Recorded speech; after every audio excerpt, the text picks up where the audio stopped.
Hey, Roger Martin here from Billings, Montana. This is President Trump, and he's with Laura Ingraham. And he makes a very powerful statement. She's trying to say, these people were shot and killed, and some people are saying don't go, and so forth. President Trump says something very profound. He says, why belittle it? Why not go? Let's make it important and let's stop this hate. But he says something even more important. He says, I'm pro United States. Let's make America great again. Too many leaders, past leaders of this country, have worried more about the world than taking care of their own country. So right. Let's take care of our country.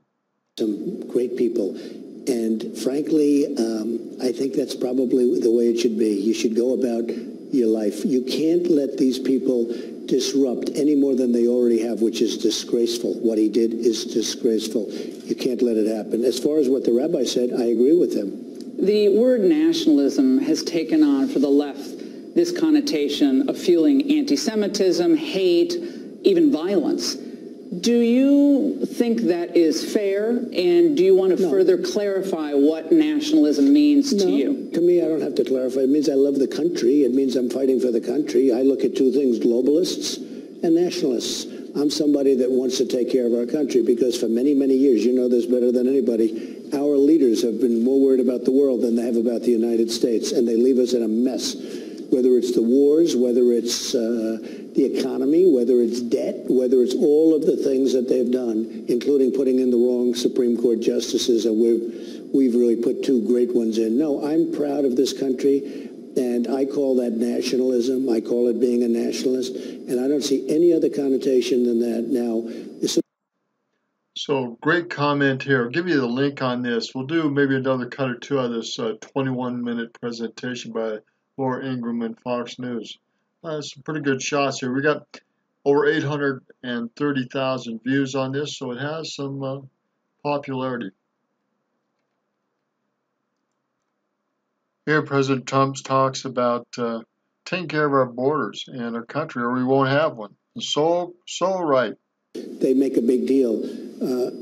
I'm not a globalist, but I want to take care of the globe. But first, I have to take care of our country. I want to help people around the world, but we have to take care of our country, or we won't have a country, including we have to take care of our country at the border. When you hear people use the phrase anti-Semitism to describe anything connected to you, you have a Jewish daughter, you have grandchildren who are Jewish. What's your reaction to that? And I just received an award from the state of Israel, from Bibi Netanyahu, thanking me because I moved as you know, the embassy to Jerusalem, making Jerusalem the capital of Israel. And I just did that. Now, how many presidents said they were going to do it and they never did it? Many, many presidents. I won't go over the names, but I can tell you every one of them. I can tell you what every one of them said. I just opened up, and we opened it up. We didn't just name it. You know, it was going to take years and years to build, and it was going to cost over $1 billion. I opened up a beautiful building for $400,000, already opened, saved well over $1 billion, and it's opened after 4 months. And you were criticized for that, too. You were criticized at the time, I believe, for being too pro-Palestinian, and now you're criticized on the other side. And in fact, this horrible human being, this terrible person that did the shooting, he was not a Donald Trump fan because he said I was too close to Israel. So you can't win as president, but I tell you, this man has done over 350 great things as president in less than 2 years. He is a worker. You may not like his personality, he may rub you the wrong way, but how many great CEOs have that type of ego? They just do. They got to get things done.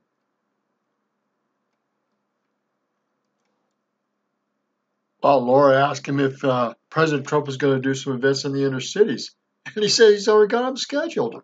This guy is heads and shoulders above anybody else. I jokingly say it's going to be awfully tough to beat me in a debate when I have the best numbers ever produced. So I think they should be worried. They should be worried about the African Americans because they're going to lose them. Will you do some events in the inner city? I'm doing them, yeah. I already have them scheduled. One thing that I think a lot of us are very concerned about is... Man, and they go over that point like, wow, this guy is a super leader, super president. super in the events and the things that he does for this people. Thank God he's president, and there are other people supporting him in his cabinet, in his office. There are some people that aren't. Sessions needs to go. I think he'll be gone after the election. Our judicial system needs greatly straightened up. We need some more conservative judges federally, and there's so much work to be done with the FBI and the CIA. It's mind blowing. The market is flat, but it always gets flat. What they don't talk about is these October lows. We always have a flat market in October historically. I don't know why. We just do.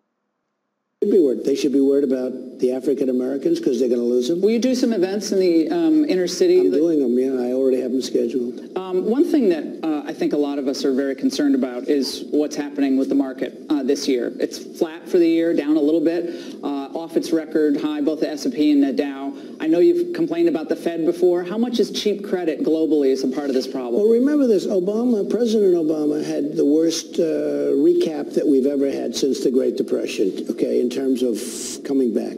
But he was dealing with zero money, zero interest money. We actually created value for money. So the people that have money in the bank and did it the way you're supposed to do it, they're actually getting interest on their money now.